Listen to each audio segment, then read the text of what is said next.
Bismillahirrahmanirrahim.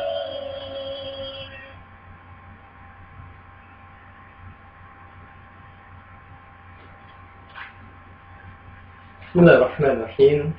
Assalamualaikum warahmatullahi wabarakatuh. Innalhamdulillahi wahdah. Asyhadu an la ilaha illallah wahdahu la syarikalah. Asyhadu anna Muhammadan abduhu wa rasuluh. Allahumma shalli ala nabiyyina Muhammad sallallahu alaihi wasallam wa ala alihi wa sahbihi wa man tabi'ahum bi ihsan ila yaumil qiyamah. Anak-anak sekalian, apa kabar kalian hari ini? Alhamdulillah, luar biasa. Allahu Akbar. Anak-anakku, hari ini kita akan lanjutkan pelajaran kita hari ini. Ya, kita akan belajar materi yang luar biasa menarik, penting banget buat kita semua. Kenapa? Karena ajaran ini, jika kemudian kita amalkan, maka hidup kita menjadi lebih indah. Dan insya Allah, selamat dunia dan akhirat. Insya Allah kita belajar pendidikan agama Islam dan budi pekerti. Nah, sebelum belajar, seperti biasa, kita akan awali dengan membaca doa terlebih dahulu. Ya. A'udzu billahi minasyaitonir rajim. Bismillahirrahmanirrahim. Alhamdulillahi rabbil alamin. Allahumma shalli ala Muhammad wa ala ali Muhammad. Rabbi zidni ilma warzuqni fahma. Ya Allah, tambahkanlah aku ilmu, berilah aku karunia agar dapat memahaminya. Allahumma inni as'aluka ilman nafi'a wa rizqan thayyiban wa amalan mutaqabbala. Ya Allah, sungguhnya aku mohon padamu ya Allah, ilmu yang bermanfaat, rezeki yang baik, dan amal yang diterima. Wassallallahu ala nabi Muhammad wa ala alihi wa sahbihi wa sallam. Alhamdulillahi rabbil alamin. Baik, anak-anakku, selanjutnya silakan disimak Al-Qur'annya. Silakan simak surat Al-Hajj, surat yang ke-22 ayat yang ke-7 ya. Kita awali ta'lim kita hari ini dengan aktivitas amalan yang indah yang mencerahkan hati kita, mencak hati kita. Dan tentunya berharap mudah-mudahan Allah Subhanahu wa taala jadikan hati kita yang sehat dan selamat. Amin. Silakan disimak, sudah siap? Ya, kita baca bersama. A'udzu billahi minasy syaithanir rajim. Bismillahirrahmanirrahim. Wa anna as-sa'ata atiyatun la rayba fiha wa anna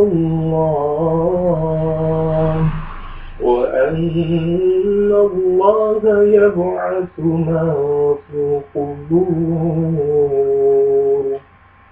Alhamdulillah. Anak-anak sekalian, Masya Allah, la quwwata illa billah.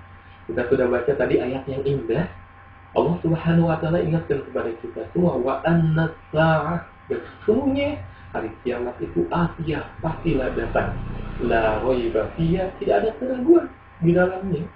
Wa anna Allah, dan sesungguhnya Allah yab'atsu, akan membangkitkan man fil qubur, semua orang yang di dalam kuburnya. Dan anak sekalian, ayat ini mengingatkan kepada kita semua bahwa kelak kita akan mengalami semuanya. Ada suatu hal, ya, kita akan mengalami, ada hari akhir, ya, kehidupan yang kekal dan abadi. Oleh karena itu, anak-anakku, hari ini kita akan belajar tentang iman kepada hari akhir, insya Allah. Anak-anakku, di luar sana banyak orang-orang yang gagal fokus. Mereka tidak tahu untuk apa mereka hidup. Mereka hanya kemudian mengikuti hawa nafsu. Padahal anak-anakku, ada perjalanan hidup kita yang amat panjang dan jauh, bahkan kekal dan abadi. Dan ada dua pilihan: selamat, bahagia di akhirat masuk jannah, atau kemudian celaka di neraka anak. Oleh karenanya kita akan belajar materi ini, karena ini berkaitan dengan perjalanan kita ke depannya. Kita akan alami semuanya. Dan anak-anak itu setelah kalian belajar materi ini,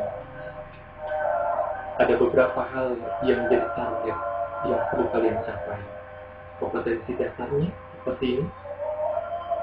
Namun perhatikan, Islam bukan hanya teori doang, tapi Islam akan terlihat indah ketika ajarannya diamalkan. Setelah belajar materi iman pada hari akhir, belajar dengan hati anak-anakku. Insya Allah mencas hati kita, ya, menjadi lebih semangat. Bukan hanya kita paham aspek pengetahuan atau kaitiganya, kita paham pengertian iman pada hari akhir, tanda-tanda dan prosesnya misalnya. Tapi mudah-mudahan setelah belajar ini kita menjadi pribadi yang beriman pada hari akhir. Sikap spiritual KI1.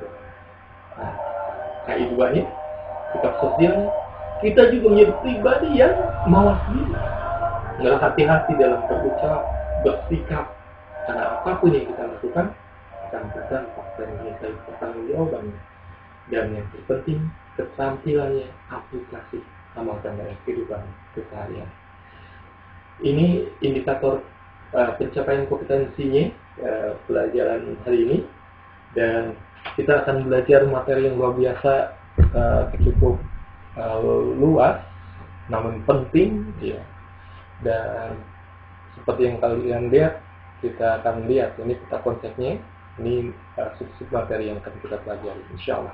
Bismillah. Anak-anakku sekalian, bicara tentang hari akhir, ya. Pengertiannya tuh, kita tahu kan, iman tuh secara bahasa artinya percaya, ya.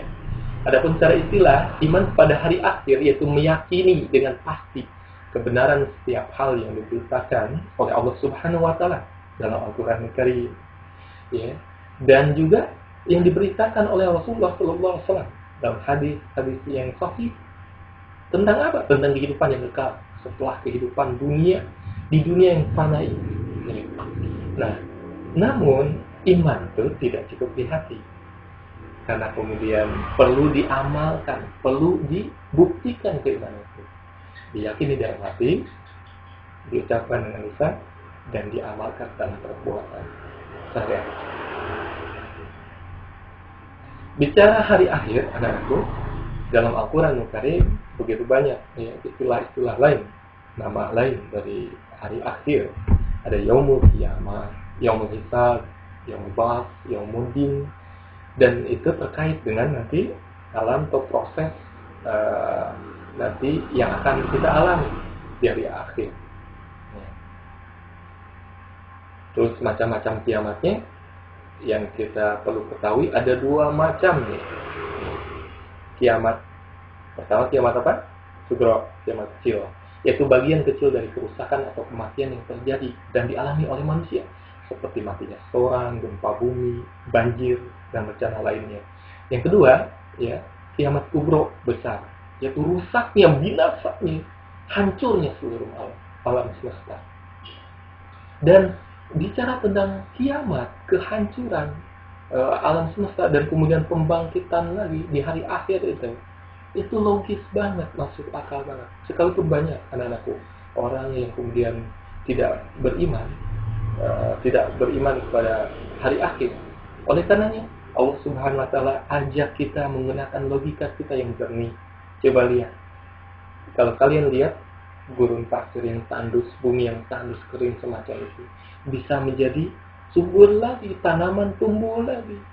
Oleh karenanya Allah Subhanahu wa taala ingatkan kepada kita semua dalam surat Fussilat, surat Fussilat ayat yang ke-39, yang artinya, dan sebagian dari tanda-tanda kekuasaannya bahwa kamu melihat bumi itu kering, tandus, maka apabila kami turunkan air di atasnya, air hujan, niscaya bumi itu bergerak dan subur. Sungguhnya Tuhan yang menghidupkannya dan dapat menghidupkan yang mati. Sungguhnya Dia, yaitu Allah, Masya Allah, Maha Kuasa atas segala sesuatu. Logis banget kan? Ya, karena Islam ajarannya masuk akal. Oleh karenanya para ilmuwan pun, ya sepakat sebenarnya tentang akan adanya nanti hari kehancuran, hari kiamat. Contoh seperti pendapat dari ilmuwan tim NASA. Mereka memprediksi bumi akan hancur tahun 2053. Ya.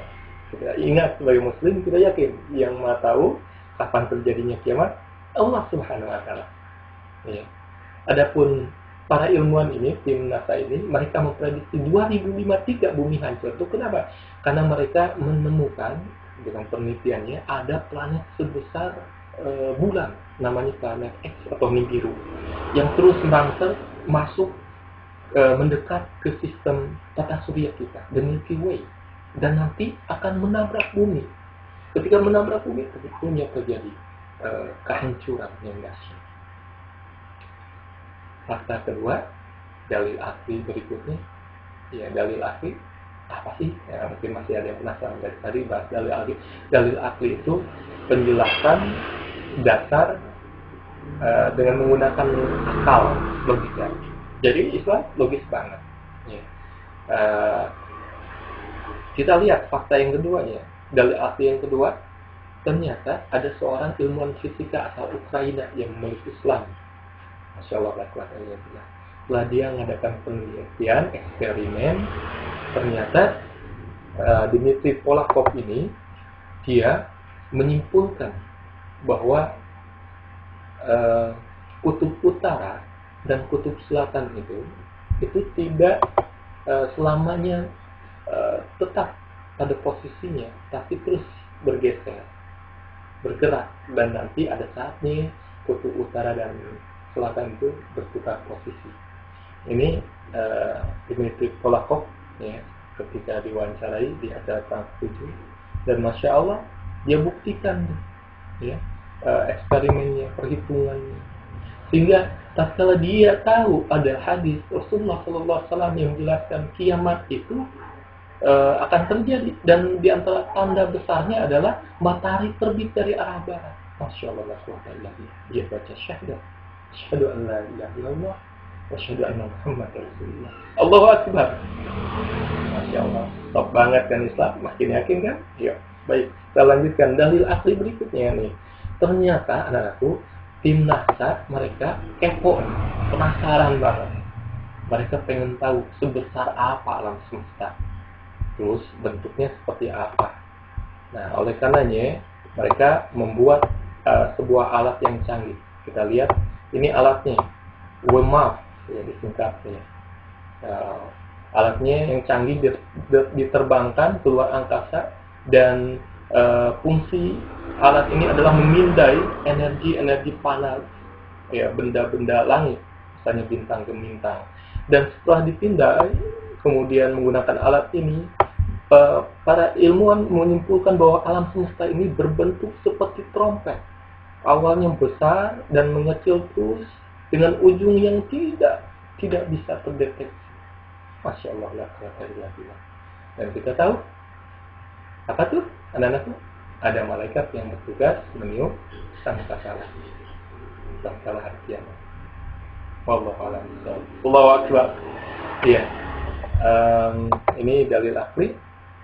Nah, selanjutnya kalau ada dalil akli, dasar penjelasan berdasarkan akal, ada juga istilah lain, dalil nakli. Dalil nakli itu dasar atau hujah, alasan dari nukilan. Nakli itu nukilan dari Al-Quran atau hadis Rasulullah SAW. Banyak anak-anakku surat-surat tentang hari kiamat. Coba apa aja? Oh iya, surat Al-Qari'ah, terus Al-Zalzalah, Al-Qiyamah, dan yang lain. Termasuk juga ayat yang sudah kita baca tadi, surat Al-Hajj, ayat yang ke-7. Masya Allah. Sehingga muslim sejati tentunya harus yakin, ya, la raiba fiha, tidak ada keraguan di dalamnya. Nah, terus apa saja sih tanda-tanda kecil hari kiamat? Karena kita rasakan nih, semakin lama semakin banyak kita temukan tandanya. Di antaranya bulan terbelah. Penasaran kan bulan terbelah? Iya. Ternyata ada penelitian juga nih. ilmuwan meneliti ternyata di sekeliling bulan itu ada retakan yang mengelilingi bulan. Dan para ilmuwan kemudian menyimpulkan tidak mungkin di sekeliling bulan itu ada retakan, kecuali jikalau bulan dulu pernah terbelah menjadi dua. Anak-anak sekalian, apa kalian ingat kisah Rasulullah SAW tatkala diminta oleh kaum kafir Quraisy untuk menunjukkan bukti, tunjukkan bukti kalau kamu adalah Rasulullah? Maka Rasulullah SAW menunjuk ke arah bulan, dan bulan pun terbelah menjadi dua dan kemudian jatuh. Allahu Akbar. Iya. Oleh karenanya Allah Subhanahu Wa Taala juga ingatkan, abadikan dalam surat apa? Al-Qamar. Dan setelah terbelah bulan dan setelah dekat hari kiamat. Masya Allah. Tanda berikutnya, tanda-tanda kecil ya ini ya. Tanda kecil hari kiamat kubro. Orang miskin berlomba membangun gedung-gedung bertingkat. Kita tahu di Saudi, di Timur Tengah, negara-negara Arab itu dulunya mereka tuh orang-orang Arab, orang-orang yang miskin. Ya, mata pencarian mereka itu beternak, menggembala domba, unta. Sekarang kita lihat bangunan-bangunan, mereka berlomba-lomba membangun bangunannya amat tinggi. Kemudian tanda berikutnya, para wanita hamba saya mengalihkan tuannya, muncul berbagai fitnah, pembunuhan, kemaksiatan. Terjadinya perang saudara, waktu telah cepat berlalu, ilmu diangkat dengan banyak para ulama yang wafat, sehingga tertinggal orang-orang yang bodoh, orang-orang yang tidak memiliki ilmu. Perbandingan jumlah wanita lebih banyak dari laki-laki. Bahkan perbandingannya 50:1. Muncul 30 dajjal-dajjal kecil. Dajjal-dajjal kecil itu orang-orang yang mengaku sebagai nabi. Banyak sekarang. Di Indonesia aja ada Lia Eden yang ngaku sebagai malaikat Jibril, anaknya diakui sebagai Nabi Isa. Alhamdulillah, cuma Nabi lah meninggal. Ada Musaddiq orang Lewilian, ya, yang ngaku sebagai Nabi.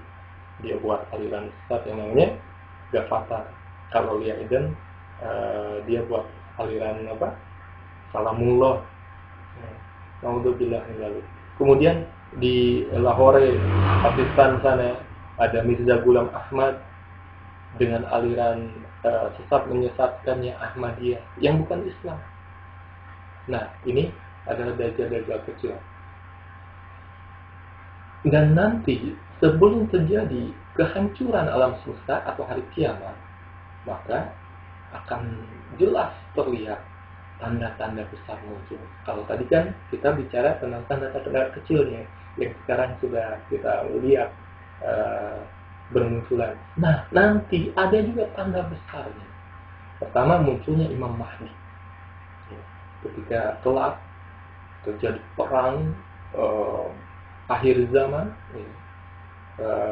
tanpa teknologi canggih, kembali lagi perangnya dengan pedang, panah, dan ketika kemudian kekacauan meliputi seluruh penjuru bumi, maka kemudian kaum muslimin bersatu di bawah satu pemimpin khalifah, ya, nanti dipimpin oleh seorang pemimpin imam, yaitu Imam Mahdi, seorang keturunan Rasulullah SAW, salah satu keturunan Rasulullah SAW yang akan menyatukan, memimpin umat Islam dalam kehidupan yang sejahtera dan adil.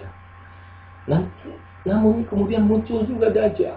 Ya, Dajjal itu adalah sosok manusia yang menjadi fitnah umat manusia yang diingatkan oleh para nabi-nabi. Karena dia membawa fitnah yang luar biasa. Bisa berpindah tempat dengan cepat. Karena ada istidraj, kekuatan dari syaitan, iblis, untuk menguji keimanan orang-orang saat itu. Dia bisa menghidupkan orang yang mati, ya, mengeluarkan harta karun dari tanah, menyebutkan tanah di saat banyak orang yang kelaparan, kesusahan, sehingga banyak orang yang menganggap menyembah Dajjal sebagai Allah. Padahal Allah tidak buta matanya, sedangkan Dajjal matanya buta saja. Dajjal dengan kekuatan dan pasukannya amat sulit dikalahkan. Namun alhamdulillah Allah berikan pertolongan, turun Nabi Isa alaihissalam, ya, turun di Menara Putih di Masjid Damaskus nanti. Dan dengan izin Allah, biinilah Nabi Isa yang berhasil mengalahkan, membunuh Dajjal. Setelah Dajjal kalah, pasukannya pun, ya, pasukan Yahudinya yang membantu Dajjal itu kalah, muncul dua bangsa yang amat buas dan merusak, Ya'juj Ma'juj, berhasil menerobos dinding Zulkarnain yang dibuat dulu zaman dulu. Dan ketika muncul Ya'juj Ma'juj ini, manusia tidak ada yang bisa mengalahkan karena begitu banyak dan begitu merusaknya dua bangsa ini. Dan Allah berikan pertolongan kembali pada kaum muslimin, pada orang-orang yang beriman. Ya'juj Ma'juj itu mati semua dengan ulat-ulat yang kecil.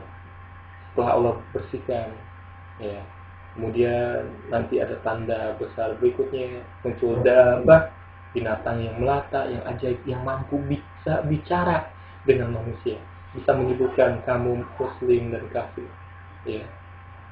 Kemudian tanda yang besar berikutnya, terbit matahari dari arah barat, dan pada saat itulah pintu tobat sudah tertutup, tidak ada manfaatnya lagi orang bertobat, ya.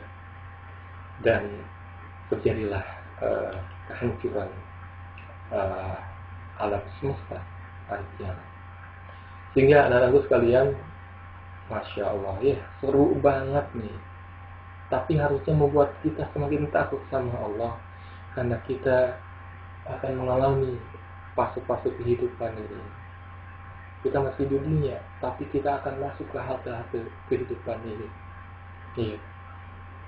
Dan kehidupan di dunia yang sebentar ini akan berdampak tentunya pada alam-alam setelah ini. Nah, kalau kemudian di ringkas agar memudahkan, Bapak buat ini peta konsepnya perjalanan hidup manusia. Kita masih di sini, anak-anak, masih di dunia, dan kehidupan kita di dunia ini sebentar, karena akan kita tinggalkan dunia dengan gemerlap kenikmatan dunia yang sama, yang semu, yang fana. Kita akan tinggalkan istri mewah, mobil mewah, nggak akan ngebawa, karena nanti kita masuk ke alam kubur. Allah Subhanahu wa Ta'ala ingatkan kepada kita semua, anakku, tentang alam barzah atau alam kubur yang akan kita alami.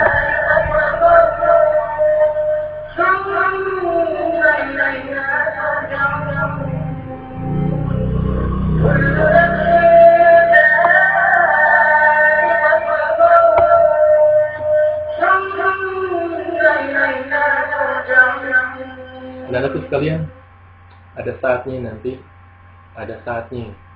kita yang akan ditandu di bawah oleh orang-orang, ya.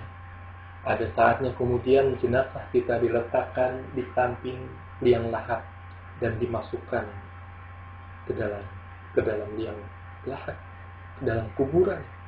Dimiringkan tubuh kita, kain kafan kita, bagian wajah dibuka, ditutup, kemudian jenazah kita, mayit kita dengan tanah. Inilah rumah masa depan kita, bukan rumah mewah yang kita miliki saat ini, tapi kita akan kembali masuk ke dalam tanah, ke kuburan. Dan bukan berarti di kuburan untuk kita tidur, tidak, karena ada dua pilihan.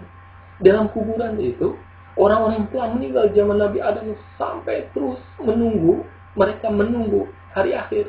Mereka bukan tidur, tapi ada dua pilihan dalam kubur. Apakah dia, jenazah mayit itu, mendapatkan nikmat kubur atau azab kubur? Ada nikmat kubur, ada azab kubur. Beruntung orang yang beriman dan beramal saleh, dia mendapatkan nikmat kubur. Tapi merugi banget orang yang tidak beriman, karena